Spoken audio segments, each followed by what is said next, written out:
Te? Oh, ano na naman? Merienda tayo? Anong merienda? Ayoko. Parang gusto ko ng pizza tsaka siomay.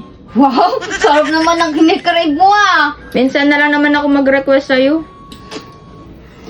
Ayun na naman tayo sa magic word mong minsan na lang mag-request. Sige na, wala naman akong magagawa.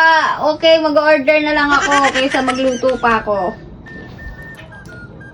At ayun nga mga ate, dumating na nga itong in-order nating pizza at siomay. Hindi na naman nga tayo nakatanggi kay Ate Kat nyo. Ginamitan na naman kasi tayo ng magic word. At nung dumating na nga itong in-order natin, agad ko na nga siyang tinawag at inaya ko nga siya. Dito kami kakain kala Kuya Gab nyo. Dinamihan ko na nga itong in-order ko para lahat kami ay makakain. Syempre, alangan si Ate Kat nyo lang yung mag-enjoy dito. At ayan, agad ko na nga rin binuksan dito para maiayos na. Sa Papa Bong's homemade pizza, sarap nga pala ito in-order mga ate. At meron nga tayo ditong pork cheese spinach. Na grabe, sobrang nakakatakam itsura pala. Meron nga din tayo ditong Hawaiian at Papa Bong's Ultimate. Matagal ko na nga gustong matikman itong pizza na to mga ate at buti na lang meron na nga dito sa Kalumpit. At located nga lang pala sila sa Crossing Kalumpit. Malapit nga sila sa 7-Eleven Crossing at tabi ng Gudaka Chicken. At syempre mga ate, nag-order nga din tayo ng siomay dahil ito nga yung isa sa kinikrave din ni Ate Kat nyo. Umorder na nga rin pala ako ng mga panulak namin na Chucky Float at Coke Float. At eto na nga lahat ng merienda natin ngayon mga ate. At sa daming pizza nito, ewan ko na lang kung mag-crave pa ulit yung Ate Kat nyo.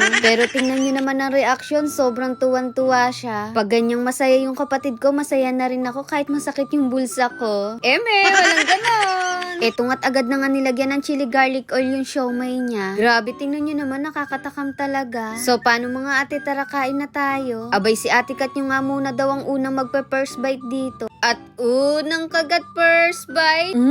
Ang sarap. Nagulat nga ako mga ate dahil nasarapan nga si Ate Kat nyo dito. At next niya na nga tinikman itong siomay. Nasarapan nga din siya dito mga ate at malasa nga daw. At dahil hindi nga ako naniniwala na masarap mga ate, kaya yan sinubukan ko na rin. At nagulat nga ako dahil masarap nga mga ate. Ang affordable lang din kasi ng pizza na to. Tapos malasa talaga siya. Manipis nga lang yung pinaka-crust niya kaya hindi puro tinapay. Tapos malambot yung gitna at crispy naman yung ilalim. Sa pizza, ganun talaga yung gusto ko. Yung iba kasi mga ate, puro tinapay na lang. I mean, makapal nga yung crust niya tapos konti na nga lang yung mga toppings. Kaya naman pala nagte-trending itong Papa Bong's pizza, masarap pala talaga. At kita nyo naman si Kuya Gab nyo dito, tuwan-tuwa nga siya. Abay, paano mga ate, nagke-crave din pala siya siomay. Kaya sakto lang talaga itong in-order ko ay madami. O wag po kayong mag-alala dahil kay tatay meron pong nakatabi. I mean, nabigyan na po namin dyan si tatay. Alam nyo naman, masyadong private si tatay, ayaw nyo sumasama sa video. At ayun nga mga ate, kung nagke-crave din kayo sa pizza at siomay, at kung may biglaang bisita rin kayo, perfect nga itong Papa Bong's pizza. At sobrang na-enjoy nga namin yung pagkain dito. Kaya ayun, craving certified na naman yung magkakapatid.